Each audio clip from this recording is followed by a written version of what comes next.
अगर आप भी लेना चाहते हैं देश दुनिया की तमाम जानकारी तो आज ही सब्सक्राइब करें हमारे चैनल को। साथ ही नीचे दिए बेल आइकन को जरूर दबाएं ताकि हर अपडेट आप तक पहुंच सके।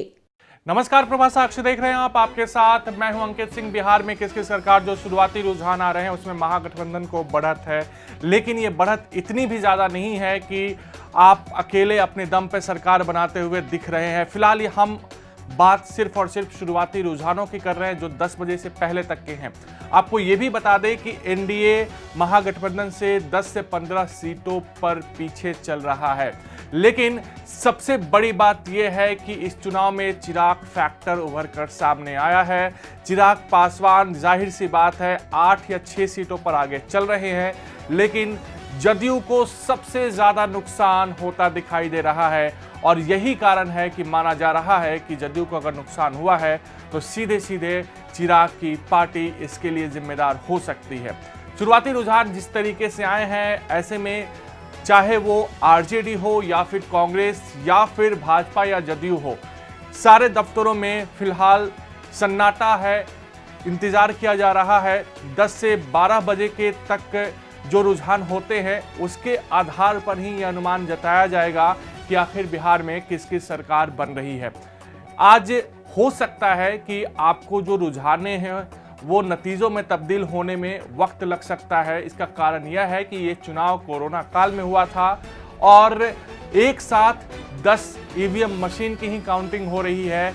ऐसे में वक्त ज़्यादा लग सकता है क्योंकि इस बार जो मतदान केंद्र थे 2015 की तुलना में डबल थे। जाहिर सी बात है इस बार का चुनाव अलग था, ऐसे में नतीजों में वक्त लगेगा, लेकिन शुरुआती रुझान महागठबंधन की सरकार बनती हुई दिखाई दे रही है। हाँ, अभी फिलहाल देखें तो बहुमत उस तरीके का नहीं है कि बहुत मजबूत सरकार देखने को मिलेगी, लेकिन इतना जरूर कहा जा सकता है कि नीतीश की छवि का जो फर्क है वो कम हुआ है और तेजस्वी यादव की तेज ज़्यादा चमकती हुई दिखाई दे रही है।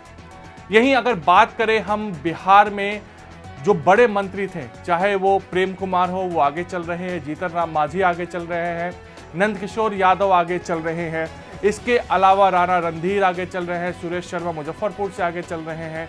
ये तमाम ऐसे नेता हैं जिन पे दाव लगा था इस बार और ये सभी नेता आगे चल रहे हैं। तो कहीं ना कहीं कुल मिलाकर हम ये कह सकते हैं कि शुरुआती रुझान कांटे की टक्कर दिखाई दे रही है। आने वाला वक्त, आने वाला समय आपको ये जरूर बताएगा कि आखिर बिहार में किसकी सरकार बनेगी और यही कारण है कि प्रभा साक्षी आपके लिए पल पल की अपडेट लेकर आया है। अगर बात उपचुनावों की करें तो मध्य प्रदेश में जिस पर शिवराज की साख दांव पर थी, ज्योतिरादित्य सिंधिया के भाजपा में शामिल होने के बाद वहां कांग्रेस की सरकार गिरी थी और शिवराज की सरकार बनी थी, वहां पर 28 सीटों के लिए जो मतदान हुए थे उनमें से 15 सीटों पर भाजपा आगे चल रही है। भाजपा को 8 सीटों की दरकार थी सत्ता में रहने के लिए, लेकिन वर्तमान में देखें तो 15 सीटों पर भाजपा आगे चल रही है।